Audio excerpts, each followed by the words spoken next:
ഒരു കിണറ്റിൽ കപ്പിയിട്ട് കോരിയാൽ കിട്ടുന്നത് ആ കിണറ്റിലെ ആഴത്തിലുള്ളവയാണ്. അതുപോലെ നമ്മളൊരു കാര്യം ആത്മാർത്ഥമായി ചെയ്യുമ്പോൾ പുറത്തു വരുന്നത് നമ്മുടെ ഹൃദയത്തിന്റെ ആഴത്തിൽ നിന്നാണ്. അവിടെയാണ് നമ്മൾ പോസിറ്റീവാക്കി ആറ്റിറ്റ്യൂഡ് കറക്റ്റാക്കി വെക്കേണ്ടത്. നമ്മൾ വിചാരിക്കുന്ന പോലെ കാര്യങ്ങൾ മാറുന്നത് പുറത്തല്ല, അകത്തു തന്നെയാണ്. ജീവിതം എന്ന് പറയുന്നത് എപ്പോഴും എല്ലാവർക്കും പ്രശ്നങ്ങൾ ഉണ്ടായിക്കൊണ്ടേയിരിക്കും. നമ്മൾ ഫുള്ളി സാറ്റിസ്ഫൈ ആയി ആഗ്രഹിക്കുന്നതെന്തും കിട്ടുന്ന ഒരു ജീവിയല്ല. പലതും നമുക്ക് കൺട്രോൾ പോലും ചെയ്യാൻ പറ്റാത്ത കാര്യങ്ങളാണ്. നമ്മൾ എത്ര തന്നെ ശ്രമിച്ചാലും ചില കാര്യങ്ങളൊന്നും നമുക്ക് കൺട്രോൾ ചെയ്യാൻ സാധിക്കില്ല.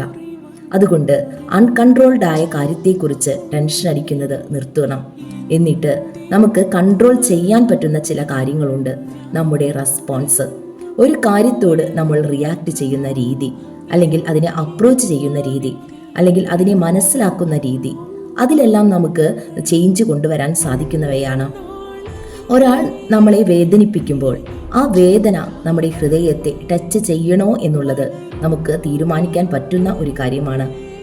നമ്മൾ നമ്മളെ തന്നെ ചെറുതാക്കി കാണിച്ച് അല്ലെങ്കിൽ ഡൗട്ട് അടിച്ച് ഒരു കാര്യം നമ്മൾ നന്നായി പെർഫോം ചെയ്യും എന്ന് വിചാരിക്കരുത്. മറിച്ച് നമ്മളൊരു കാര്യം ചെയ്യാൻ ശ്രമിക്കുന്നുണ്ടെങ്കിൽ അത് ആ ഒരു കാര്യം ഞാൻ നന്നായി പഠിക്കും, പ്രിപ്പയർ ചെയ്യും, നന്നായി പ്രാക്ടീസ് ചെയ്യും, എന്നിട്ട് കോൺഫിഡൻ്റായി ആ കാര്യം ഞാൻ ചെയ്യും എന്ന ഒരു ആറ്റിറ്റ്യൂഡ് ഉണ്ടാകുകയാണ് വേണ്ടത്. നമ്മൾ ഒരു കാര്യം ചെയ്യാൻ ശ്രമിക്കുന്നുണ്ടെങ്കിൽ, ആത്മാർത്ഥമായി അത് ശ്രമിക്കുന്നുണ്ടെങ്കിൽ പലതും നമുക്ക് ചെയ്യാൻ കഴിയും.